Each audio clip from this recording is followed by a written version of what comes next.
I'd lived on my ranch for nearly 15 years, 5 acres of rolling land just outside of Brookvale, Texas. It wasn't much, but it was mine. I'd inherited it from my grandfather, who built the place by hand and taught me how to respect the land and keep to myself. My nearest neighbors were a quarter-mile down the road, and the town itself barely had a stoplight. That's the way I liked it: quiet, simple, honest.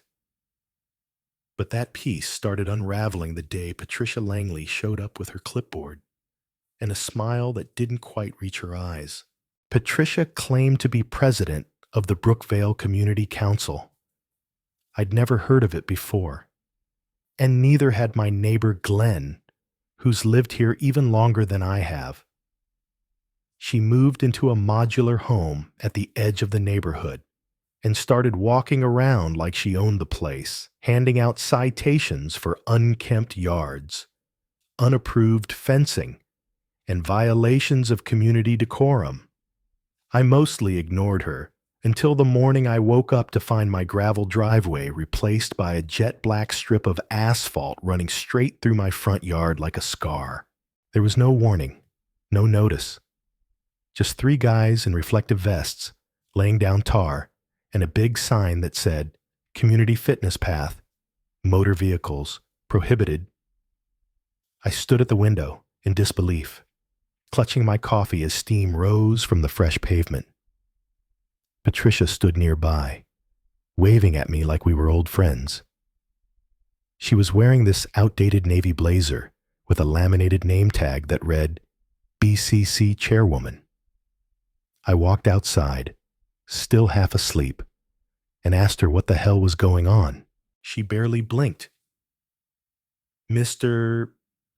Walsh, as per Community Improvement Directive 14B, your driveway is now part of a shared-use recreational path.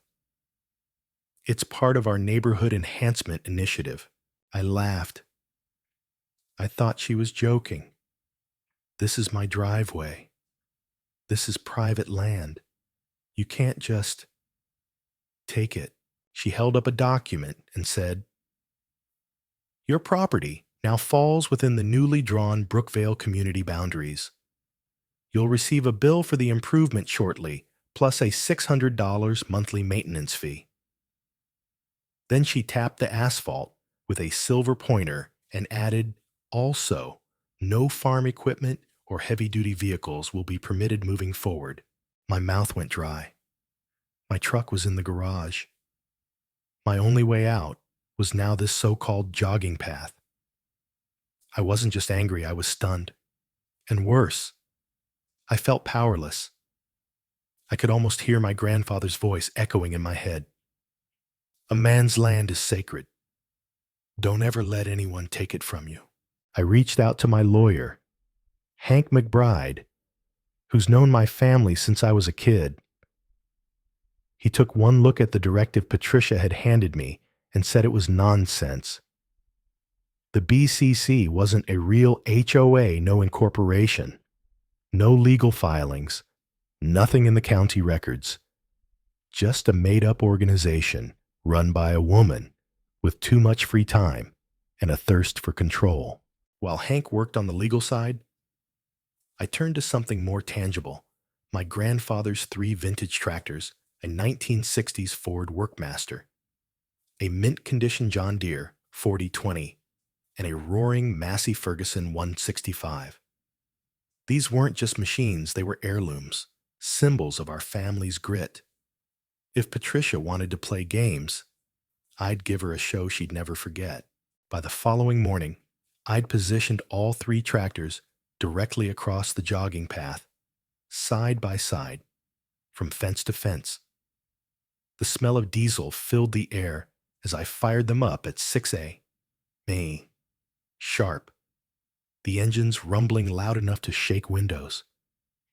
I parked Big Red the Massey right in the center, facing the road like a sentry. Then I made a sign from scrap wood that read, "Private property, tractor parking only, Trespassers will be towed by hook or by crook. The neighbors started coming out to watch. Some laughed, others applauded. A few brought coffee and donuts. Apparently, I wasn't the only one who'd had enough of Patricia Langley's fake HOA nonsense. Patricia, of course, came storming down the road an hour later. She screeched her Prius to a halt, stepped out with her usual clipboard, and started yelling about willful obstruction of community property. I just sat on Big Red, sipping coffee from my thermos, and nodded politely. You'll be fined $1, $200 per day until these farm contraptions are removed, she shrieked. Send the invoice to my lawyer, I replied. He's got a real clipboard, and his authority actually holds up in court. That same afternoon, she called the sheriff. 2 deputies showed up, walked the property, reviewed my deed, and basically told Patricia to take a hike. One of them, a good old boy named Deputy Riley, even asked for a picture with the tractors, said his grandpa had one just like it. But Patricia didn't stop there. The next morning, police showed up with a search warrant. She'd reported me for drug trafficking. Drug trafficking. In a town where I'm on a first-name basis with half the sheriff's department. They searched the house, the garage, even the barn. Of course, they found nothing. Just old tools, vintage machines, and a workshop so clean it could pass a health inspection. I was livid. Filing a false report wasn't just annoying, it was criminal. That's when Hank said, "Let's flip the script." We gathered statements from neighbors, documentation proving she forged HOA claims, and a full audit of her fake organization. Turns out, Patricia had been citing over a dozen households and pocketing cash fines. Extortion dressed up in bureaucracy. We organized a town BBQ on my property, turned the tractor blockade into a tourist attraction.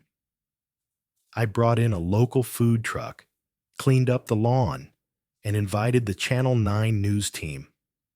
The whole county showed up, over 100 people eating ribs and taking selfies in front of Big Red. My lawyer made a statement on live TV, reading out the legal proof that the BCC had no jurisdiction, no authority, and no legitimacy whatsoever. Patricia tried to crash the event with 2 so-called enforcement officers guys in untucked dress shirts holding printouts of fake ordinances. When the reporter asked her to explain her legal standing, she panicked and started shouting nonsense. Then, in full view of the cameras, she climbed onto the hood of Big Red and tried to rip my sign off the fence. She slipped, landed in the mud, and her glasses flew one way, while her clipboard flew the other. That clip went viral by the next morning. The sheriff's department launched an official investigation. Turns out, she'd pulled similar scams in 2 other counties. Patricia Langley was arrested the following week for fraud, harassment, and filing false police reports. Her fake HOA was dissolved, her property seized for unpaid fines, and last I heard, she was living in a studio apartment with actual HOA rules she couldn't bend. As for me, my driveway's back to gravel, just the way Grandpa built it. The tractors still sit in the garage, polished and proud. People come by now and then to take pictures. I started giving tours on weekends, telling the story of how 3 vintage machines and a whole lot of grit stood up to fake authority. Every morning, I walk outside with my coffee, tip my grandfather's old hat toward Big Red and smile. Because out here in Brookvale, we don't let anyone pave over what's ours.